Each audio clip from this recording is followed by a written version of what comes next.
Dahulu kala, di suatu desa kecil dekat lembah yang asri, tersebutlah dua bersahabat bernama Embro dan Pipo. Mereka adalah tipe pemuda yang berambisi untuk menjadi orang terkaya di desanya. Mereka kerap membicarakan impian dan ambisi mereka itu akan kekayaan, kehidupan, dan gaya hidup yang ingin mereka miliki nantinya. Mereka tidak takut untuk bekerja keras, hanya saja mereka masih belum mendapatkan kesempatan untuk dapat mewujudkan cita-cita mereka. Tanpa putus asa, mereka terus mencari dan mencoba gagasan-gagasan baru untuk mendapatkan kesempatan tersebut.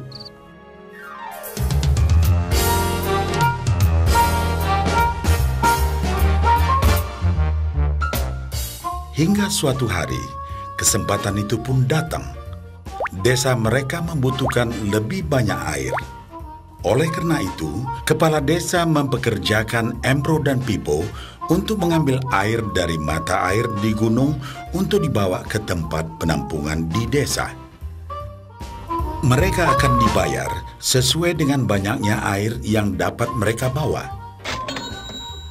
Maka mereka berdua pun menyambut dengan baik kesempatan ini. Embro dan Pipo pun segera melaksanakan pekerjaan tersebut dengan bersemangat. Setiap hari, sejak pagi hingga sore, mereka bergegas menuju mata air dengan membawa ember masing-masing. Mereka bekerja keras untuk membawa air sebanyak mungkin ke tempat penampungan air di desa.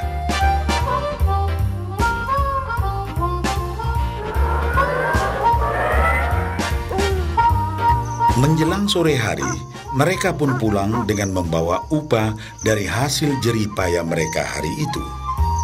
Embro merasa puas sekali dengan pekerjaannya itu dan besarnya upah yang ia dapatkan. Dia yakin bahwa dengan pekerjaannya ini, ia bisa segera mewujudkan cita-citanya.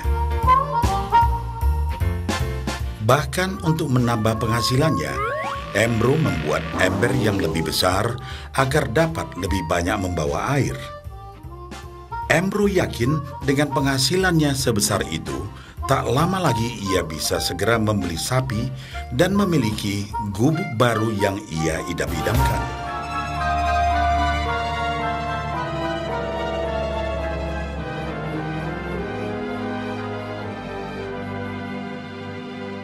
Lain halnya dengan Pipo. Dia merasa tidak nyaman dengan cara yang mereka lakukan itu. Ia mencari cara yang lebih nyaman untuk mendapatkan lebih banyak uang. Suatu hari, Pipo mendapat sebuah gagasan.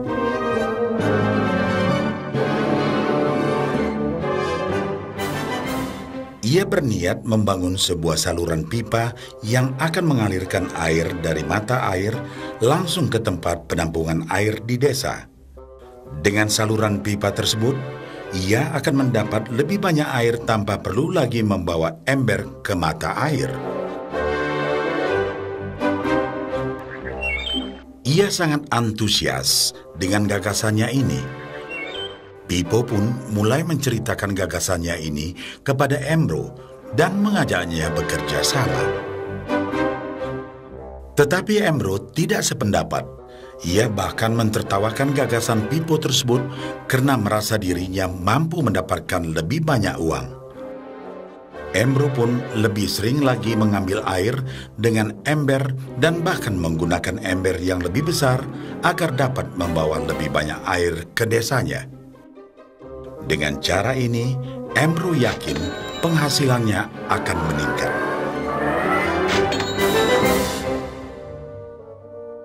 Pipo akhirnya memutuskan untuk mewujudkan sendiri gagasannya itu. Dia mengerti bahwa tidaklah mudah untuk membangun dan menyelesaikan saluran pipa tersebut. Dibutuhkan beberapa tahun untuk bisa menyelesaikan dan menikmati hasilnya. Namun tekadnya telah bulat. Ia pun tetap bekerja mengangkat air dengan ember setiap hari seperti biasa. Tetapi di akhir minggu dan setiap ada waktu luang, Pipo bekerja keras menggali tanah yang banyak berbatu untuk membangun saluran pipanya. Pada bulan-bulan pertama, hasilnya hampir tidak kelihatan. Orang-orang desa mulai banyak mentertawakan dan mencemooh Pipo. Mereka menjulukinya Pipo si manusia saluran pipa.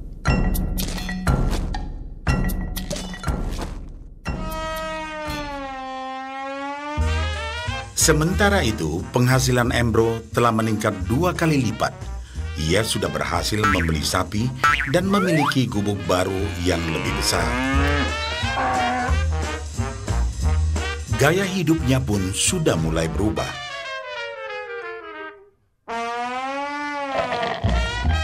Ia sering menghabiskan waktu sepulang kerja di bar, menikmati hasil jerih payahnya mengangkat ember.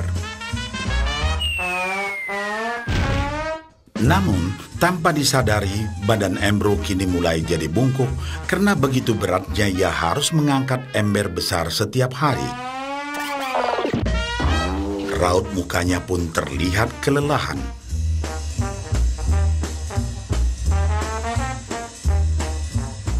Semakin hari, semakin sedikit air yang dapat dibawanya karena tenaganya berkurang seiring bertambahnya usia.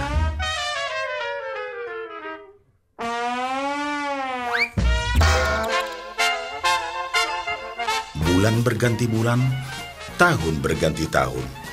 Dan akhirnya, Pipo berhasil menyelesaikan saluran pipanya.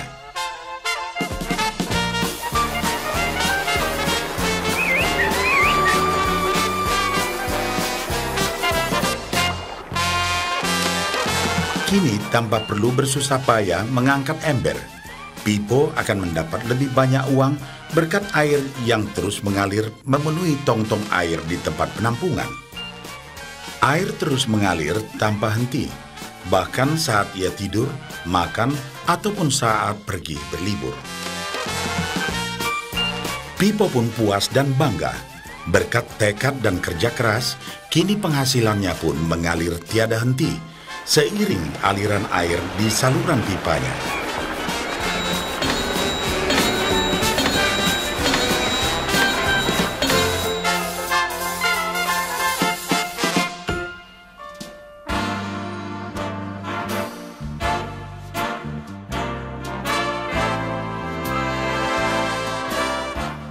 Setelah melihat cerita Embro dan Pipo, kita sadari bahwa cerita mereka menggambarkan kehidupan kita. Pekerjaan yang dilakukan mereka melambangkan apa yang dilakukan kebanyakan orang dalam mendapatkan penghasilan. Embro mendapatkan penghasilannya dengan cara menggunakan ember. Ia harus pulang pergi mengisi embernya dari mata air ke desa untuk ditukarkan dengan uang. Untuk meningkatkan penghasilan, yang dilakukan Embro adalah dengan cara lebih rajin pergi ke mata air dan juga memperbesar ukuran embernya. Dalam kehidupan yang nyata, sangatlah normal kalau kita ingin meningkatkan penghasilan, kita harus bekerja lebih keras.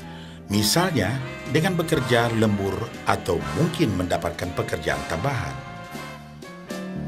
Kita juga dapat memperbesar ember kita, yaitu dengan menerima posisi pekerjaan yang lebih tinggi. Sebagian besar dari kita menukarkan waktu kita untuk mendapatkan uang. Seperti juga Embro, kita pun memiliki waktu yang terbatas untuk dibarterkan menjadi uang. Dan kita tahu, setiap orang hanya memiliki 24 jam per hari, dan tidaklah mungkin kalau kita membarterkan seluruh waktu kita untuk bekerja. Dan yang lebih sulit lagi, yaitu jika kita tak mampu lagi membarter waktu kita, karena alasan usia, kesehatan, ataupun alasan lainnya sehingga penghasilan kita terhenti sama sekali. Tetapi coba perhatikan apa yang dilakukan Pipo. Secara bijaksana, Pipo tidak membarterkan seluruh waktunya hanya untuk mendapatkan penghasilan yang terbatas. Tetapi dia menggunakan sebagian waktu yang dimilikinya untuk membangun saluran pipa, karena dia tahu bahwa saluran pipa ini akan mendatangkan penghasilan yang berkesinambungan tanpa dia harus membarterkan seluruh waktunya. Dia tahu bahwa suatu hari nanti, mungkin karena alasan usia atau kesehatan, dia akan tidak dapat lagi membarterkan waktunya dengan uang. Sedangkan bila ia mampu mewujudkan gagasan saluran pipanya itu, dia hanya perlu bekerja keras sekali saja untuk membangun saluran pipa. Setelah saluran pipa selesai, maka penghasilan akan terus mengalir bagi Pipo. Pipo telah menunjukkan kepada kita bahwa untuk mendapatkan penghasilan, kita tidak selalu harus dengan cara barter waktu dengan uang. Ada cara lain yang lebih baik. Bagaimana dengan Anda?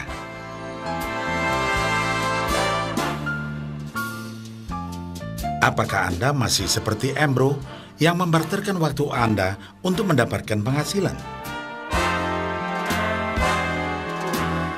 Atau Anda ingin mengikuti jejak Pipo dengan mulai membangun saluran pipa untuk mendapatkan penghasilan yang berkesinambungan?